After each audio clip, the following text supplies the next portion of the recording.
Ó bendito Jesus, rogamos juntos aqui que o Teu Espírito Santo nos habilite a alma, o coração, a mente, o entendimento, para recebermos com o coração de quem aprende, como discípulos Teus, a Tua bendita, santa, preciosa e inspirada palavra. Que ela nos venha com poder para o louvor da Tua glória. Visita agora de maneira especial e nova o Teu servo, seu coração, seus lábios, dá-lhe a liberdade no Espírito do Senhor para transmitir aquilo que o Espírito mesmo já lhe comunicou, para o louvor da Tua glória, em nome de Jesus. Amém. Amém. Amém. Boa noite, irmãos. Muito bom estar aqui de novo. E eu estou precisando muito de encontrar Jesus aqui hoje à noite, ter um toque dele, receber a bênção dele, receber uma visitação dele nessa noite. Quem também está precisando, diga amém. Amém. Senhor, então, agora é contigo. Vem dar esse toque, vem te fazer presente, vem abrir a palavra conosco, vem tocar os meus lábios, vem me dar clareza e simplicidade e unção, muita unção, em nome de Jesus. Amém. Irmãos, eu nessa noite vou falar de algo que eu não sei, vou falar de algo que eu estou aprendendo. Domingo passado, de manhã, eu fui pregar na igreja presbiteriana Betel e preguei sobre Neemias 8, você pode já abrir a sua Bíblia em Neemias 8, e fui lá falar sobre Neemias 8, uma mensagem que, numa oportunidade próxima, mensagem essa que eu também quero compartilhar com os irmãos.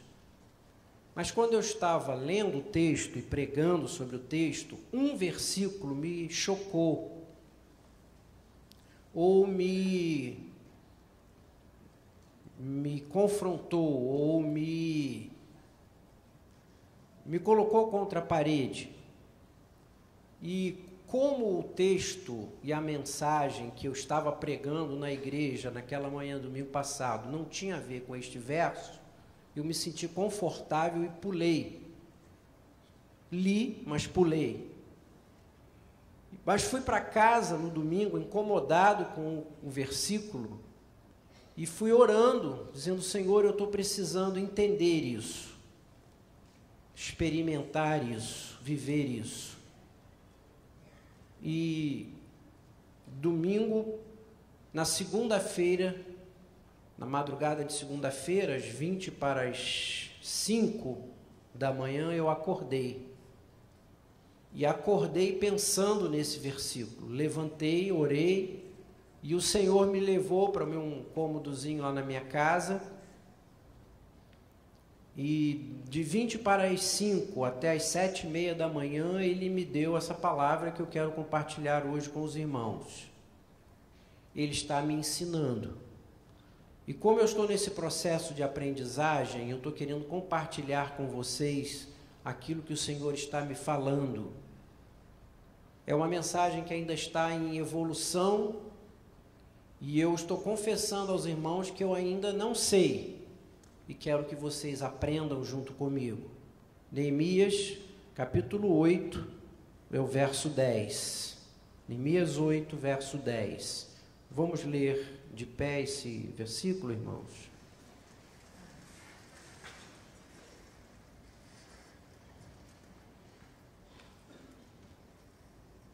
Disse-lhes mais: ide, comei carnes gordas, tomai bebidas doces, enviai porções aos que não têm nada preparado para si, porque este dia é consagrado ao nosso Senhor. Portanto, não vos entristeçais, porque a alegria do Senhor é a vossa força. Querem repetir comigo essa última frase?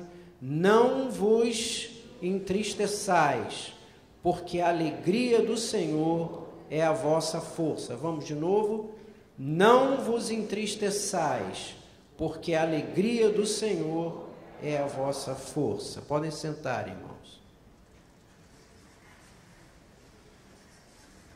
Eu ganhei, há um tempo atrás, uma Bíblia do meu irmão Marcos Simas. Marcos Simas é um amigo muito querido, e ele está sempre me presenteando com alguns livros e Bíblias maravilhosas. Ele me presenteou com uma Bíblia que é uma maravilha, uma Bíblia com chave bíblica do grego e do hebraico, de maneira que a maioria das palavras do Antigo Testamento em hebraico e as do Novo em grego, dá para você ir à chave bíblica e descobrir perfeitamente qual é o significado da palavra.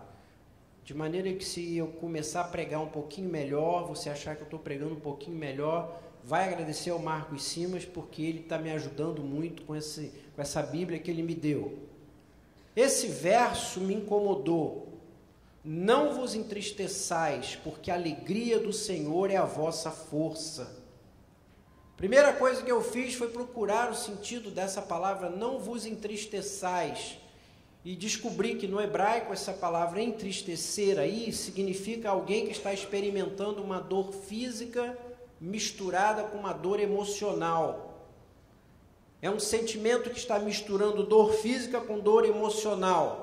Eclesiastes nos fala, no capítulo 3, verso 4, que tudo tem o seu tempo, e que há tempo de tristeza e tempo de alegria, tempo de chorar e tempo de rir. E eu creio que a maioria de nós sabe disso, sabe que a vida é feita de tempos e tempos, mas sabe, na maioria das vezes, teoricamente. O problema é quando esse tempo de tristeza, de abatimento, de dor e de choro encontra o nosso endereço. O problema é quando esse tempo tem o nosso CEP. O problema é quando esse tempo de aflição, ansiedade, angústia, dor, sentimento de perda, de perseguição, de injustiça, de doença, é conosco. Sempre que isso acontece conosco, parece que nós somos pegos de surpresa e somos pegos despreparados, mas eu fiquei achando que nós estamos sempre despreparados para esses tempos, porque não há preparo para se experimentar esses tempos. E ainda que a gente tenha sempre uma boa palavra, um bom conselho, alguns bons textos bíblicos listados para aconselhar pessoas que estão sofrendo à nossa volta, verdade é que quando é conosco tudo é muito diferente. Quando nós é que somos os atingidos, tudo é muito diferente. Mas há algo ainda pior para além disso, é quando parece que a dor, o mal, o sofrimento, a ansiedade, a angústia, parece que não tem fim, parece que não vai embora. A gente fica contando que daqui a pouquinho isso vai passar, que daqui a pouquinho vai acabar, mas não acaba. Parece que a dor, a angústia, a ansiedade, o medo, o sofrimento, a doença que veio, parece que veio para ficar. Há tempos em que parece que estamos sobre uma cascata de más notícias. E me lembro de Jó, capítulo 1, 13 a 19, quando Jó recebe uma cascata e uma sucessão de más notícias. Teu gado está doente, teu filho mais velho está doente, olha, aconteceu isso, morreu teu filho, depois alguém chega e diz, morreu tua filha, depois ele chega, morreu mais alguém da tua família, olha, tudo que você tinha, você perdeu, e aí vai uma sucessão de más notícias. Quando Jó tenta se levantar, alguém chega com uma outra má notícia, quando ele tenta se levantar, chega alguém com uma outra má notícia, e diz o capítulo 2, versos 7 e 8, que se não bastasse tudo isso, vem a doença física sobre ele, aparecem tumores, lesões, feridas, ele começa a se tratar com cacos de telha. Diz o texto ainda no capítulo 2, no finalzinho, no capítulo 3, que quando os amigos de Jó vêm para consolá-lo, de longe olham para ele e nem o reconhecem. Tal era o estado ruim, de quebrado que ele estava. E quando chegam pertinho dele, a dor, o susto com a aparência, com o momento dele era tão ruim, o susto era tão grande que o que eles fazem é sentar do lado de Jó, ficar 7 dias e 7 noites mudos, apenas pranteando e chorando com Jó. Irmãos, muitas vezes nós temos medo de acordar, porque achamos que vamos acordar e vamos receber mais notícias. Experimentamos então uma sonolência profunda da depressão, daquele que dorme sem fim, com medo de acordar e ouvir mais uma má notícia. Ou então experimentamos a insônia da ansiedade. Parece que atravessamos a noite toda sem conseguir dormir. Tal é o medo, tal é a ansiedade. Temos até medo de pensar em coisas piores, porque tal como Jó, no capítulo 3, versos 24 e 26 de Jó, parece que quando pensamos em coisas ruins, pensamos em coisas piores, temos a impressão de que logo, logo aquilo vai nos acontecer. Então nem queremos pensar nas coisas piores. E as coisas vão de uma tal maneira se avolumando, que vai roubando a nossa força, a nossa energia, vamos nos sentindo fracos, extenuados, sentimos que estamos sem força. E aí vivemos isso que o texto diz, essa tristeza que é um misto de dor física e dor emocional.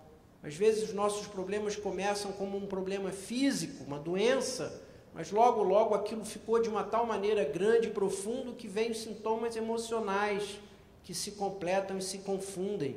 Ou às vezes é o contrário, os nossos problemas, as nossas lutas começam com questões emocionais, mas logo, logo aquilo vai se somatizando e nós começamos a sentir verdadeiras dores. Dor aqui, dor ali, dor no coração, dor no peito, dor nas juntas. É um misto de dor na alma e dor física. É dessa tristeza que está falando o texto.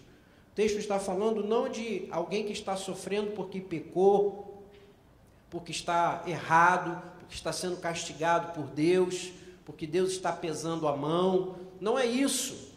O texto aqui, esse verso, tem o significado de alguém que está experimentando uma tristeza, uma dor, como algo que veio sem uma causa, inesperado, surpreendente, e eu poderia nessa noite chamar de algo que a gente poria entre aspas de imerecido. Quem já não experimentou momentos assim, ou quem aqui não está experimentando momentos assim?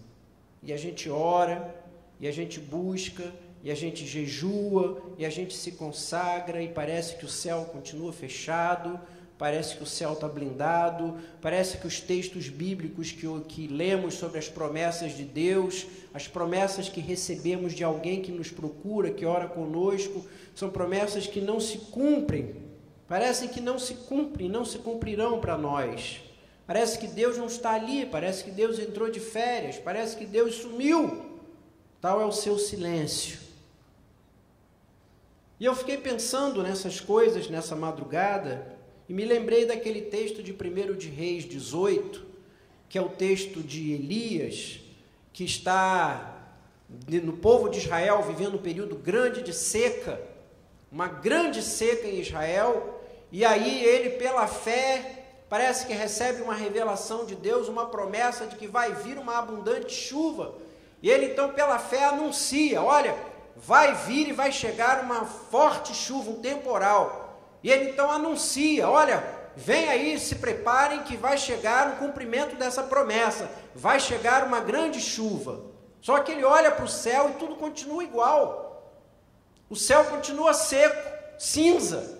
E aí ele bota a cabeça no pé, no pó, curva-se diante do Senhor, começa a orar, começa a clamar, chama o seu moço, o seu rapaz que o acompanhava, seu ajudante de ordens, esse texto vocês conhecem, e diz, vai lá olhar, eu vou aqui orar, clamar para que essa promessa se cumpra, e manda o moço olhar para o céu, e o moço vai lá uma vez, olha e volta, diz, ó Elias, não tem nada, e Elias continua orando, para constatar, para saber se a chuva prometida está chegando, e o moço vai a primeira vez, vai a segunda vez, vai a terceira vez, O texto nos conta que Elias continua na fé, continua orando, continua clamando para ver o cumprimento da promessa, a resposta de Deus. 6 vezes o moço vai e olha e o céu não tem nada.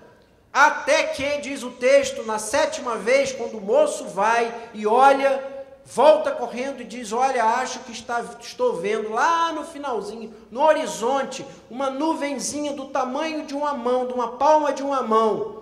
E aí Elias então diz: então vamos descer correndo, vamos embora que vai vir abundante chuva.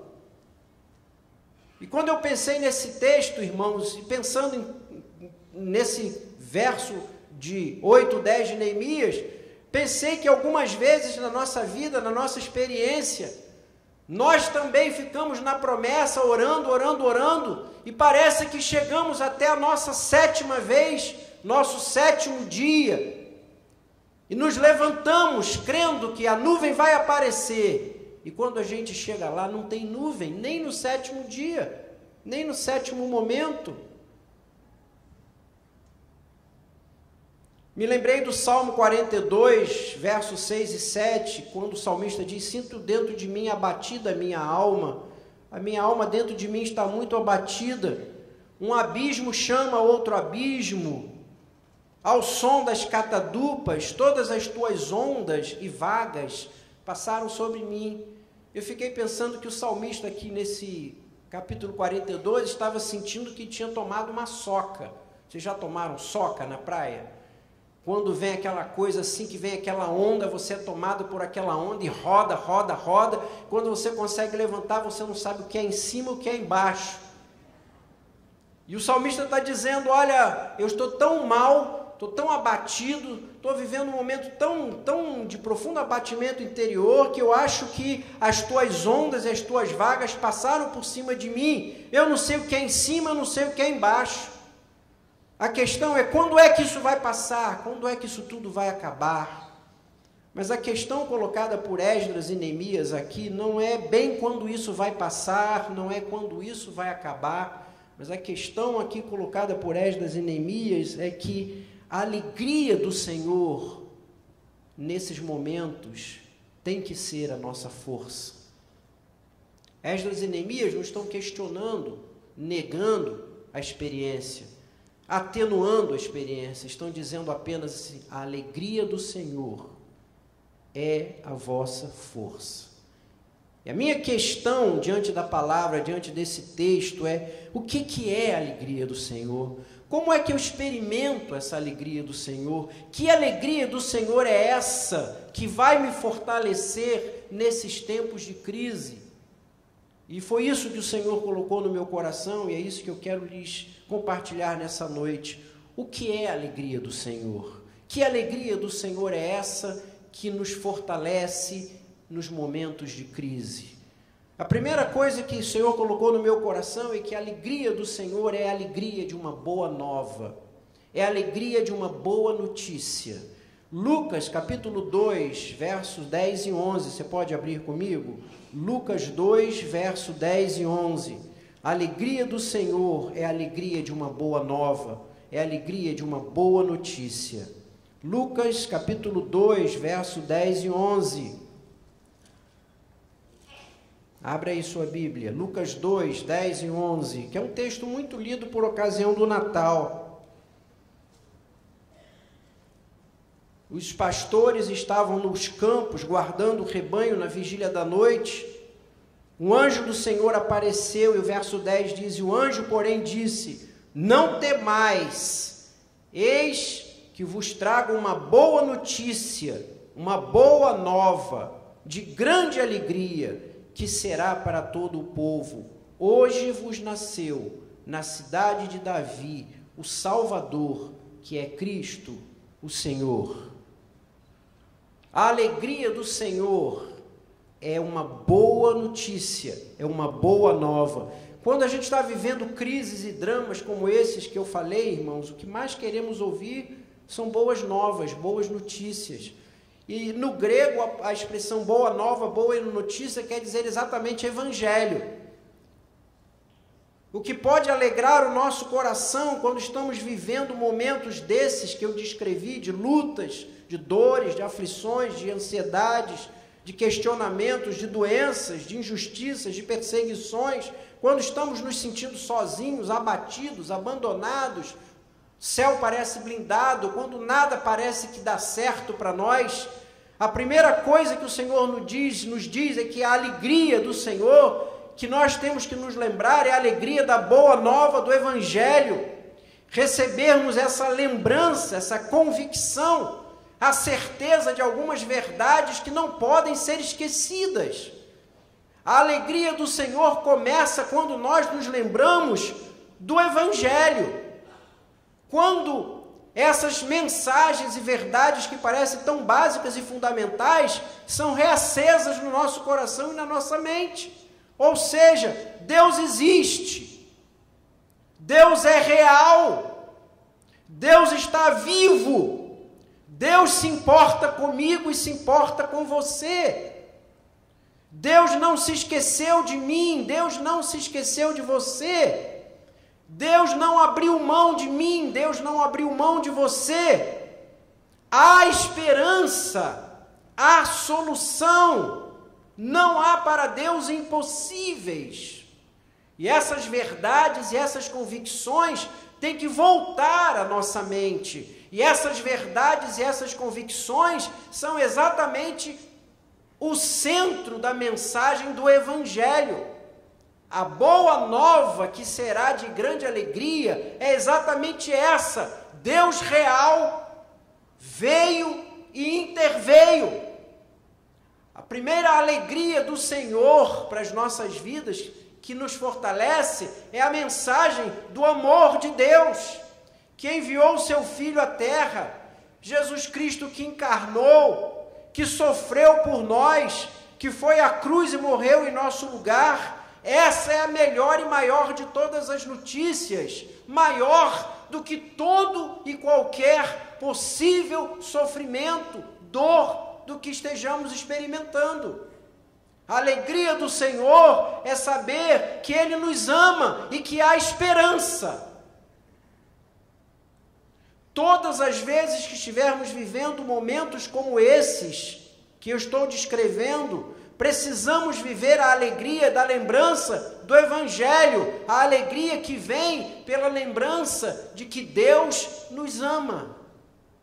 Deus nos ama, Deus me ama e Deus te ama. Deus veio e interveio, e essa lembrança e essa mensagem é suficientemente forte para entendermos que precisamos experimentar a alegria do Senhor.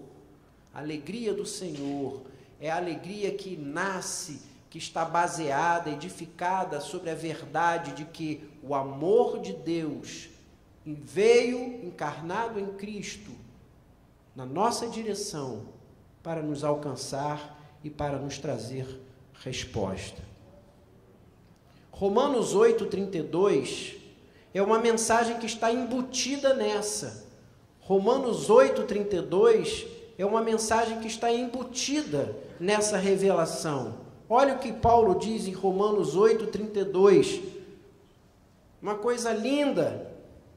Ele disse: olha, aquele que não poupou o seu próprio filho, antes por todos nós o entregou, porventura não nos dará graciosamente com ele todas as coisas? Em outras palavras, Paulo está dizendo o seguinte: olha, é o raciocínio que vai do maior para o menor.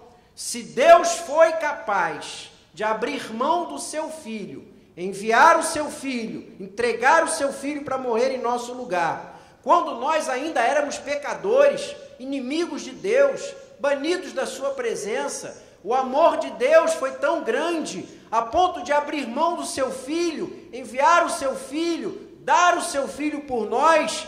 Então, como podemos duvidar que Deus possa nos deixar de dar qualquer outra coisa que estejamos buscando ou precisando, por maior que isso seja aos nossos olhos, se para Deus tudo será sempre muito, infinitamente menor do que o seu filho.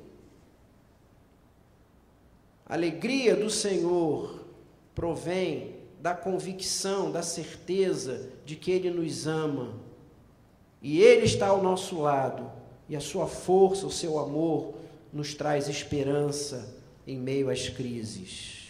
Amém, irmãos?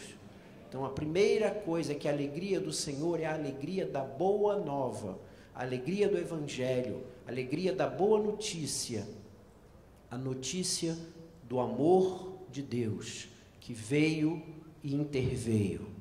Segunda coisa que o Senhor me falou nessa manhã, nessa madrugada, é que a alegria do Senhor é a alegria que vem da convicção da presença real de Deus. A alegria do Senhor é a alegria que vem, que provém da convicção da presença real de Deus. Olha o texto de Abacuque, profeta Abacuque. Acha aí a profeta Abacuque, Abacuque no capítulo 2, Abacuque capítulo 2,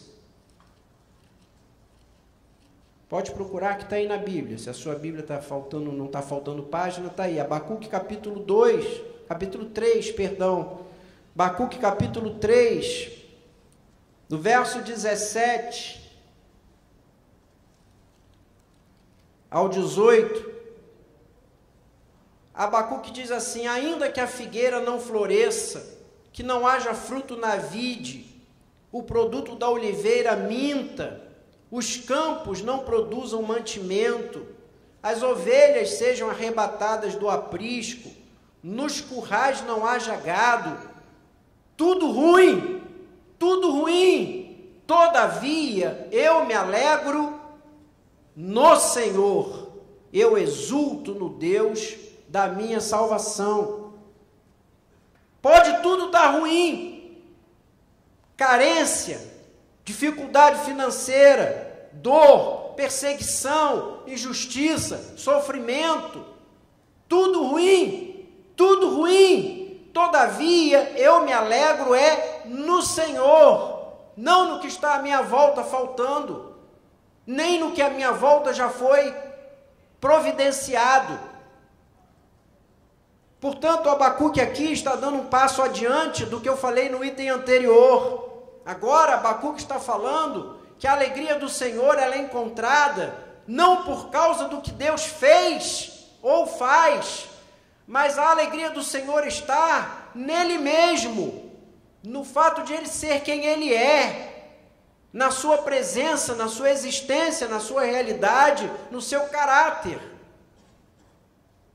Quando a gente lê o profeta Abacuque, descobrimos que ele estava vivendo um momento muito difícil. Abacuque estava vendo e convivendo com injustiça, impiedade, idolatria. Estava vivendo uma crise tremenda, emocional, física, espiritual. Abacuque não estava entendendo o que estava acontecendo à sua volta e sofrendo muito. E orando. E parecia para Abacuque que ou Deus não existia, ou Deus não estava nem aí para o que ele estava experimentando e passando. E quando Abacuque se viu assim sozinho, vivendo, experimentando todas aquelas dificuldades, isso fez ele pirar. Ele deu uma pirada. Ele ficou deprimido. E quem lê seu livro, percebe que ele chega ao ponto de dar uma dura em Deus. E entra numa depressão tal que faz um retiro emocional e retiro espiritual, entra num quarto, se fecha e diz: eu não saio daqui enquanto Deus não me der uma resposta. Eu não aguento mais viver e conviver numa situação como essa, que eu estou vendo, experimentando e vivenciando.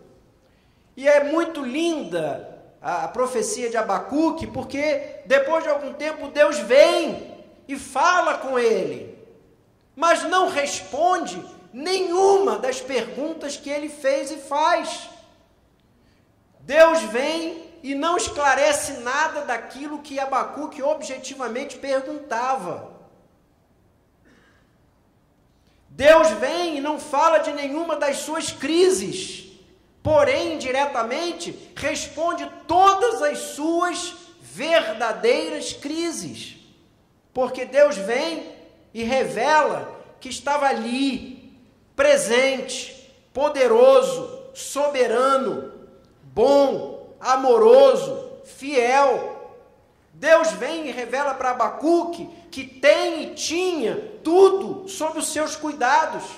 Homens, mulheres, poderes, acontecimentos, a própria história, tudo estava em suas mãos. E mais do que isso, Deus deixa claro para Abacuque que toda a história, todos os acontecimentos, todos os fatos tinham propósito. Deus estava presente, governando todas as coisas segundo os seus propósitos. Ainda apresenta para Abacuque um mapa, um indicador, e diz: o justo precisa entender que ele precisa viver pela fé, que o estilo de vida do servo de Deus precisa ser o estilo de vida vivido pela fé. É a expectativa confiante, é a certeza antecipada, é a convicção que é baseada num conhecimento.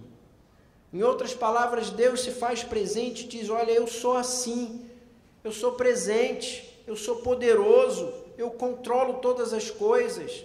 Deus é bom, Deus é amor, Deus é fiel, o que Ele diz que vai acontecer, nada foge ao seu controle. Não há pessoas, seres humanos, governos, poderes, fatos, história, que não esteja debaixo do seu controle, do seu cuidado, debaixo dos seus propósitos. Quando Abacuque ouviu isso e compreendeu isso, quem era Deus, como era Deus, então, embora tudo à sua volta continuasse exatamente como era e como estava, Abacuque diz: então agora eu estou feliz, eu me alegro, porque a minha alegria está no Senhor, porque agora eu confio irrestritamente de que há realmente um Deus de amor, vivo, justo, soberano, presente e atuante. Então agora a minha vida, minha fé estão postas nesse Deus, que eu então conheci, que eu vi, que se descortinou diante dos meus olhos. Agora eu não olho para as circunstâncias, agora eu não olho para o que está à minha volta, eu não olho para o que está acontecendo, eu ponho os meus olhos em Deus, e nele está a minha alegria. É o que Paulo diz em Coríntios 10, 13, os nossos sofrimentos vão durar o tempo suficiente e necessário até que a nossa capacidade limite resista para que Deus cumpra os seus propósitos. Há duas lições muito preciosas para mim em Daniel: a cova dos leões e a fornalha dos amigos de Daniel. Quando a gente lê esse texto de Daniel e esses dois textos, se alguém lê pela primeira vez e não conhece o desenrolar da história, quando vai lendo e vê que Daniel está sendo ameaçado de ser jogado numa cova dos leões, pura e simplesmente porque ele é fiel ao Senhor e orava ao Senhor, antecipadamente diz: tenho certeza que ele não vai ser jogado na cova, porque Deus não vai permitir que ele seja jogado na cova de leões. Porque ele é fiel, é um homem de oração, é um homem justo, um homem que jejua, um homem que está comprometido. Ele não vai cair numa cova dos leões. Quem lê a história dos amigos de Daniel e diz: olha, eu tenho certeza, não vou nem ler o final do texto, que fornalha nenhuma vai chegar lá, eles não vão chegar nem perto de fornalha. Alguma coisa vai acontecer que eles vão ser transportados para um oásis. E vão sentir uma brisa fresca, maravilhosa, e um anjo do Senhor abanando eles, porque eles foram fiéis. Mas as duas grandes lições do profeta Daniel é que Daniel foi jogado na cova, e que os amigos de Daniel foram jogados dentro da fornalha. Ou seja, o buraco havia mesmo, os leões haviam mesmo, o bafo do leão, o dente afiado havia mesmo. Daniel foi parar dentro da cova de verdade, ficou lado a lado com os leões de verdade, sentiu o cheiro do pelo e o bafo do leão no seu cangote. Os amigos de Daniel foram parar dentro da fornalha de verdade, E aquilo era tão quente que queimou quem estava em volta da fornalha. E eles foram parar lá dentro. E a fornalha não era de celofane. Já viram aqueles foguinhos de papel celofane com vento embaixo? Que o pessoal costuma fazer para imitar fogueira? Mas não era não, era uma fornalha mesmo. O que é que Daniel está dizendo? É que o sobrenatural não está em não passar pela luta, mas em passando, atravessá-la na companhia de Deus e sair vencedor. O nosso Deus tem o compromisso, não é de nos evitar, fazer-nos não atravessarmos lutas, dores, sofrimentos e angústias. O compromisso de Deus é, em passando, eu entro com você e vou te tirar de lá incólume. O que a palavra diz é que a alegria do Senhor está, não no fato de que as coisas à nossa volta vão dar certo e nada de ruim vai nos acontecer. A palavra está nos dizendo que o que nos abençoa é que o Deus da bênção, o Deus poderoso, o Deus soberano, o Deus que tem planos e propósitos, está à frente, está acima de todas as coisas. A alegria do Senhor está na fé. A alegria do Senhor está na fé, de alguém que contempla a face do Senhor e que descobre quem é e como é o Senhor. É por isso que a gente consegue entender o Salmo 122, 1, que diz: alegrei-me quando nos disseram, vamos à casa do Senhor, porque estar na presença do Senhor, estar com o Senhor, comunhão com o Senhor, adorando o Senhor, na companhia dos irmãos, dos amigos, isso nos faz conhecer mais do Senhor, contemplá-lo, vê-lo como Ele é. E essa presença do Senhor com os nossos amados irmãos vai nos alegrando, vai nos libertando, vai nos tratando. E é por isso que o diabo não gosta que a gente venha à igreja. É por isso que o diabo não gosta que a gente leia a Bíblia. É por isso que o diabo cria todos os entraves para a gente manter uma vida de comunhão com Deus, em especial quando estamos vivendo os momentos de luta e sofrimento. Primeira coisa que a gente tende a fazer é afastar a Bíblia, afastar a igreja, fugir do convívio dos irmãos. O diabo faz isso porque ele sabe que quem está com Deus, quem contempla o Senhor, tem a alegria do Senhor, e a alegria do Senhor é a nossa força. É o contemplar de um Deus poderoso, presente, vivo, e que tem todas as coisas nas suas mãos, e que toda dor, toda luta, todo sofrimento terá exatamente o tempo de duração que nós conseguimos resistir e que Ele vá cumprir os seus propósitos. A terceira lição sobre a alegria do Senhor é que a alegria do Senhor é aquela que vem como fruto do Espírito. A alegria do Senhor é aquela que vem como fruto do Espírito. Gálatas 5:22 diz a nós: o fruto do Espírito é alegria, amor, paz, longanimidade, benignidade, mansidão, domínio próprio. Mas fala lá, o fruto do Espírito é alegria. A alegria é fruto do Espírito.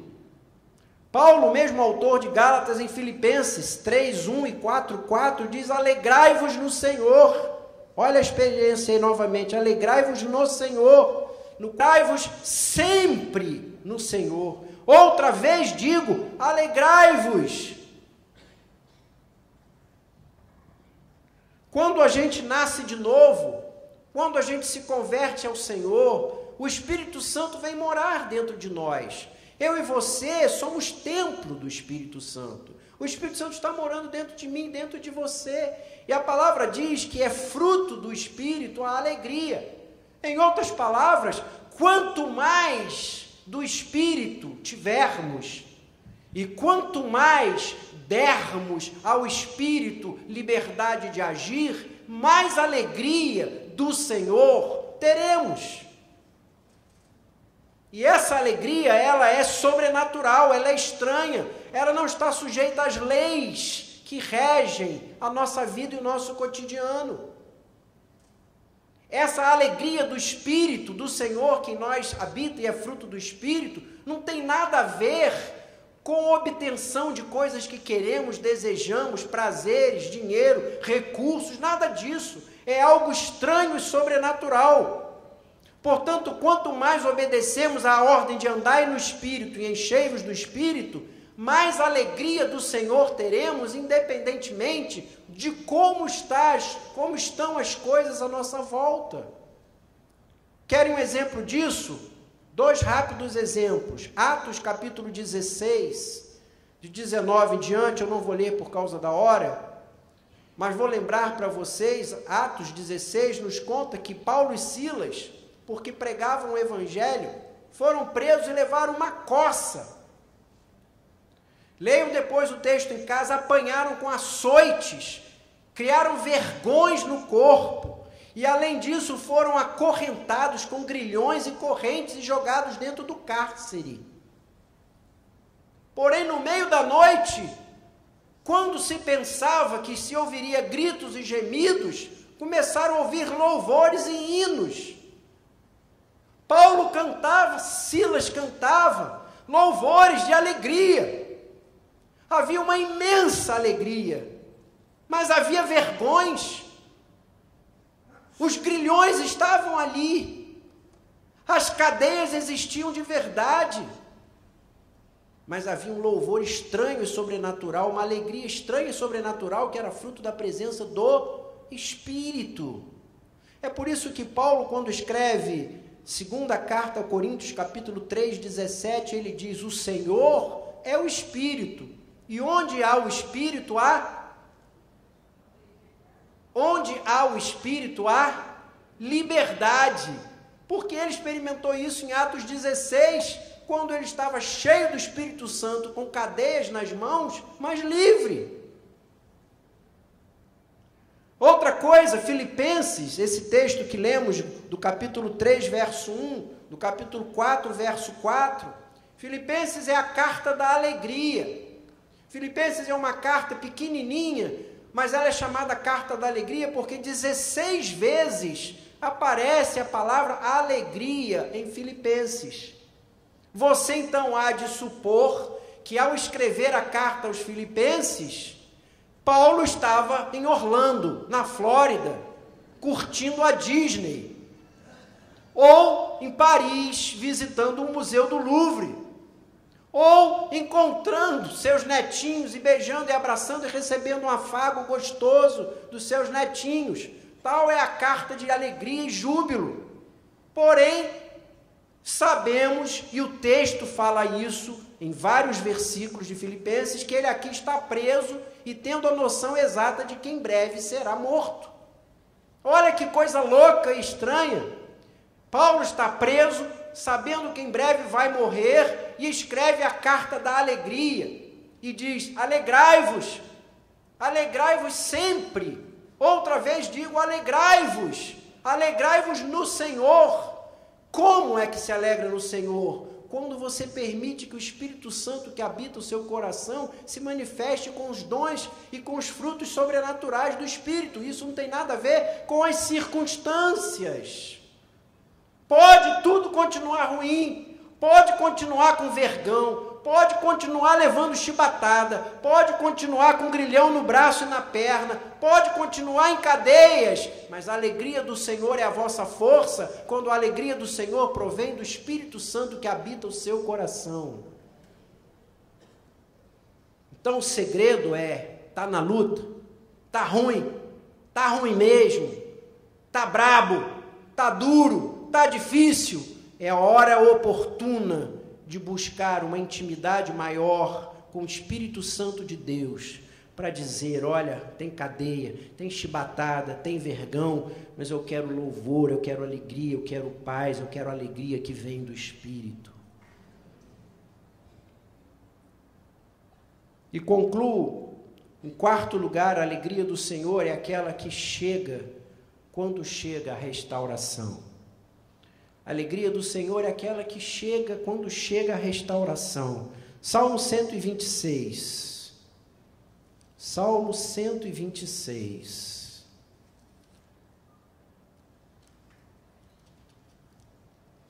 Quando o Senhor restaurou a sorte de Sião, ficamos como quem sonha. Então a nossa boca se encheu de riso, a nossa língua de júbilo. Então entre as nações se dizia: grandes coisas o Senhor tem feito por eles. Com efeito, grandes coisas fez o Senhor por nós, por isso estamos alegres. Restaura, Senhor, a nossa sorte, como as torrentes do Neguebe. Os que com lágrimas semeiam, com júbilo ceifarão. Quem sai andando e chorando enquanto semeia, voltará com júbilo, trazendo os seus feixes. Em quarto lugar, a alegria do Senhor é aquela alegria de alguém que experimenta a restauração. Aquele que vê Deus fazendo romper torrentes de água num seco deserto do Neguebe. Quem conhece a terra, quem conhece a geografia de Israel, sabe que o Neguebe é um deserto que fica cá no sul, seco, sequíssimo, índice pluviométrico baixíssimo, terra árida, quente. Mas nos conta a história, a geografia, o clima, que sem mais nem menos, sem nenhuma razão especial, sem nenhuma causa objetiva, lá do alto do Monte Hermon, que fica lá no norte, bem alto, frio, com neve, de repente há uma mudança climática, um vento, um degelo, e aí desce um aguaceiro que vem, escorre na direção do Neguebe, e essa chuva que vem, abundante, cai de uma tal maneira que abre valas profundas no Neguebe, há águas e valas até perigosas de tão caudalosas no meio do deserto, e isso é inesperado, isso é surpreendente, isso é sobrenatural, isso é imprevisível, mas acontece, é abundante, é vivificante. E o que o salmista está dizendo é que, Senhor, dá-nos a alegria de que a experiência do Neguebe nos aconteça. Mesmo vivendo deserto, luta, dor, sequidão, calor, que a gente seja surpreendido, inesperadamente, imprevisivelmente, venha sobre nós uma abundante chuva, caudalosa água, que venha regar e transformar o deserto que vivemos num jardim florido.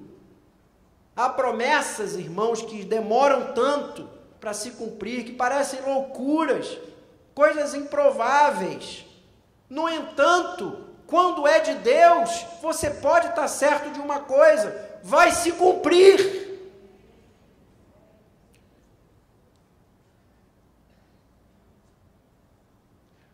Meus irmãos, muitas vezes, a alegria do Senhor pode se chamar Isaac. Preste atenção, e eu já estou terminando com essa ilustração. A alegria do Senhor pode se chamar Isaac, porque Isaac significa risada. Ou, na tradução de outros, Isaac significa ela riu. Gênesis 12, não vou ler porque não dá tempo, mas você depois vai ler em casa, Gênesis 12, 1 e 4, Abraão tem 75 anos, Sara 65, lá na Caldeia, recebe um chamado de Deus de uma promessa: vem que de vocês eu vou fazer uma grande nação, vem que eu vou abençoar vocês vão se transformar numa grande nação. Mas Abraão tem 75 anos, sua mulher 65 anos e não tem filho. Mas eles creem, pela fé creem e vão, caminham. Gênesis 15,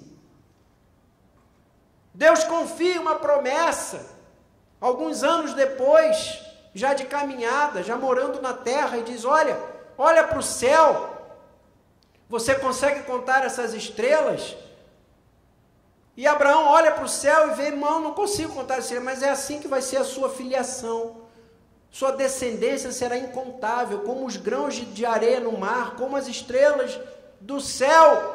mas ele já tem mais de 75 anos e a mulher mais de 65, já entrou na menopausa e eles não têm filhos.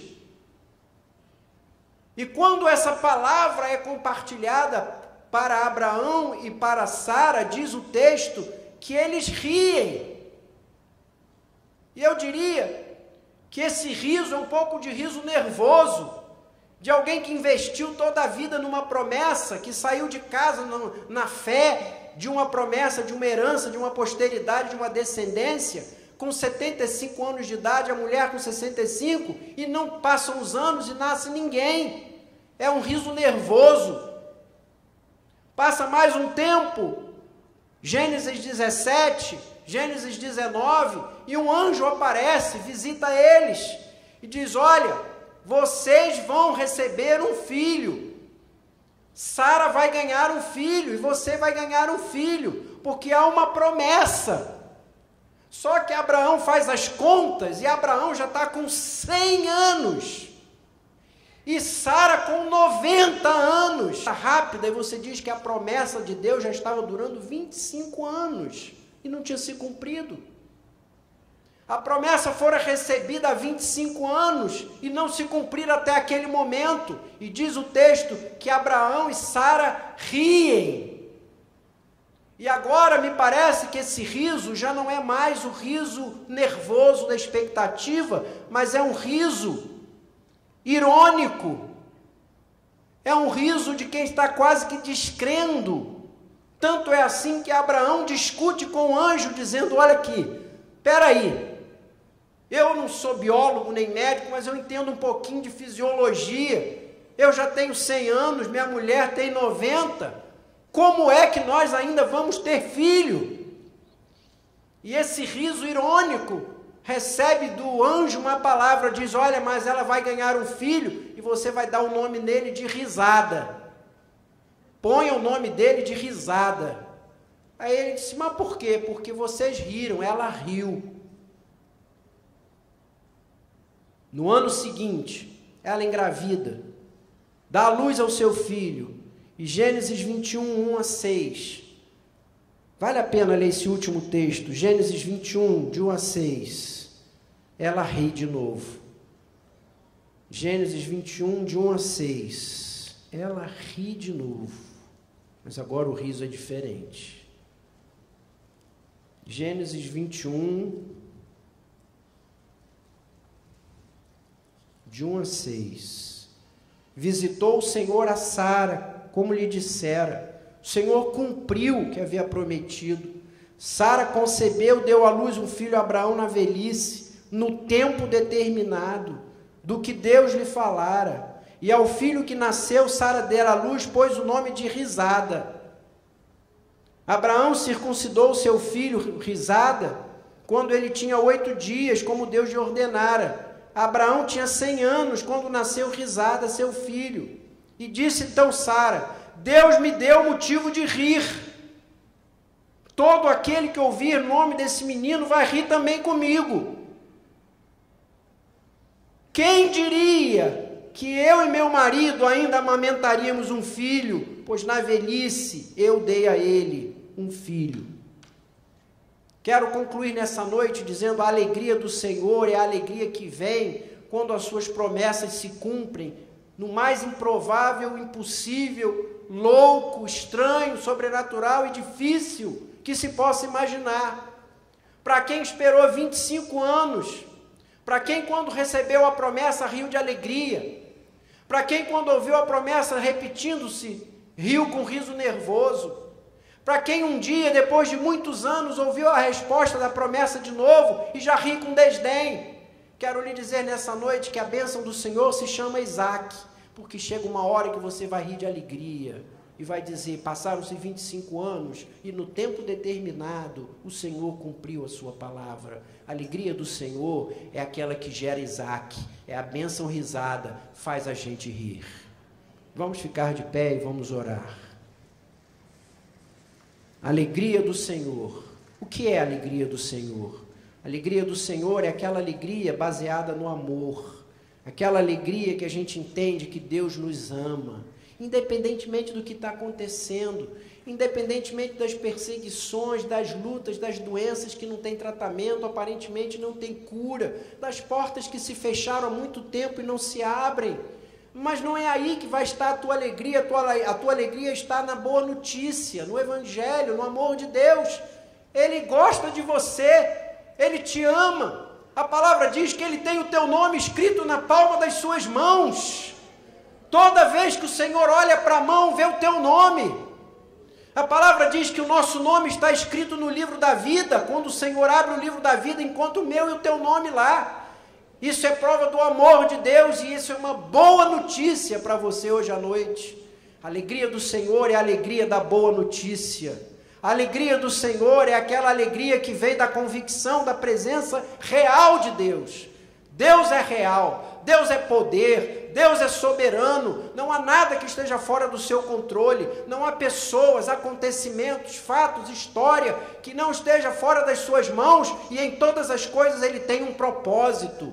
E se eu e você entendemos isso, nossa alegria está no Senhor, não está nas circunstâncias. Eu olho para o Senhor, diz Abacuque, ainda que nada à minha volta esteja dando certo, ainda que eu viva 900 anos e nada se resolva, no entanto, minha alegria está no Senhor, porque eu sei que Ele tem propósitos, e a minha luta, a minha dor, a minha angústia, a minha ansiedade, vai ter o tempo e a duração exata do limite da minha resistência, até que Deus cumpra os seus propósitos.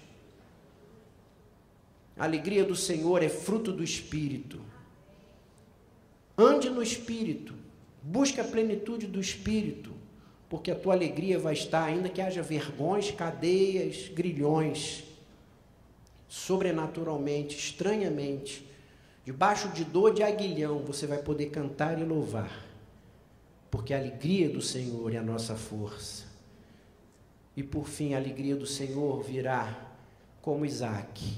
Eu não sei o tempo, eu não sei a hora, pode levar 25 anos, quem sabe você está no momento ainda de rir nervoso, quem sabe você já está rindo de ironia, quem sabe um pouco de incredulidade, mas nessa noite o Senhor manda te dizer, Ele tem para você a bênção Isaac, e você ainda vai dizer, demorou, mas chegou.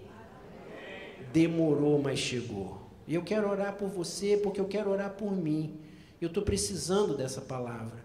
Deus falou comigo nessa semana, essa palavra é para mim, mas quem sabe é para você. Eu não quero ser egoísta. Eu vim nessa noite para compartilhar com você o que Deus me falou. Quem sabe falou para você também. Se você quer tomar posse dessa palavra, vem aqui na frente, e eu também vou ficar aqui na frente, e vou pedir ao pastor Theo para orar por mim e para orar por você.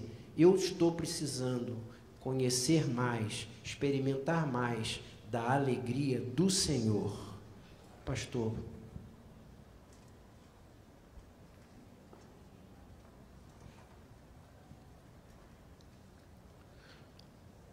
Podemos orar também com os pedidos que foram registrados aqui por vocês. Por favor, vocês podem trazer a cesta. Na verdade, é uma oração completamente inclusiva, porque todos nós precisamos desse impulso sobrenatural do Espírito Santo, fazendo o nosso coração romper nessa bendita festa da alegria do Senhor, que é força. Oh, bendito Deus, como Tua palavra é estimulante, é vida, é inspiradora. Obrigado, ó Senhor,